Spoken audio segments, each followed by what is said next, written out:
向来我们在立法院就这样，只要有人开始扯东扯西，你就举手起来说，请不要打假球。 再一次用民众党党主席身份喊话，要蓝绿两党公民权下修，不要打假球。但现在却传出柯文哲其实想要请辞党主席，还在考虑要辞党主席吗？来，你就看我的。不管怎么追问，就是不愿正面回应。但让柯文哲萌生迟疑的关键，似乎就在这。 日前每一场选举，柯文哲都以党魁身份全台走透透，拉抬自家候选人，被批评根本无心忙市政。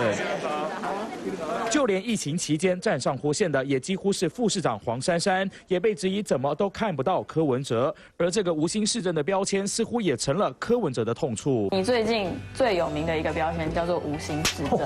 太无心市政，我天哪妈！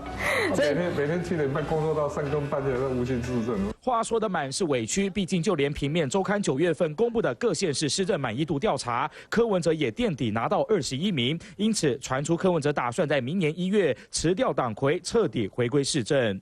至于接替人选，外界点名正是他的心腹蔡壁如。我现在在党部没有任何职位，也没有准备，党代表出来了嘛，我们可以选那个中央委员，再来讨论。被点名接党魁的不止蔡壁如，包括民众党立委赖香伶、邱成远、高虹安也通通被点名。而身兼党团总召的赖香伶呼声相当高。对柯文哲而言，如果要布局2024总统大选，势必得把无心市政标签在市长任期结束前撕掉，否则恐怕会成为攻大位的最大绊脚石。3立全黄大峰周凯恩师小组台北报道。